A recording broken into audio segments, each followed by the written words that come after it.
Hey everybody, a couple of minutes before I go in. You know, Dr. Romani says that anyone who's able to survive narcissism with their empathy unscathed and their humor intact, she says, is nothing short of dauntless. I love that. She says that pushing back against it is a human rights issue, and she's right. We're being given a time, a space right now, in the chaotic stillness, if you will, where things are being exposed. And it is exposing the perpetration of narcissism and abuse that exists within our cultures, and perhaps even within our family and personal lives. And we need to do something about that.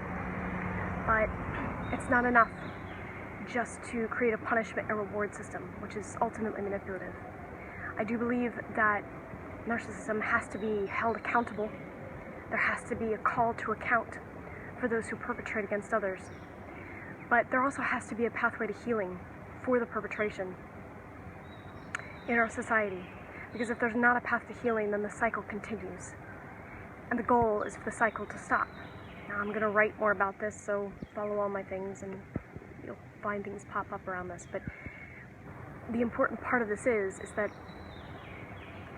we need to not only stand against it, right? We also need to, for those who are surviving and who are unable to stand against it, we need to help them, come together with them, defend them, and be willing to survive that part of it ourselves and heal. But in order for it to stop, in order for the cycle to not continue, in order for the sort of epidemic, if you will, a psychological epidemic, as Dr. Romani talks about, to stop, there has to also be a pathway of healing, I believe. So we have to create that pathway of healing. And it starts with some accountability in our culture for how we treat one another. You know, Brene Brown says that she hates that her books are in self-help, because the fact is that we're all in this connected.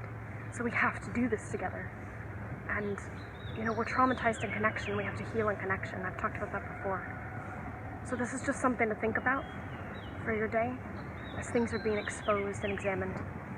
I wish you well. May you live and move and have your being. Cheers.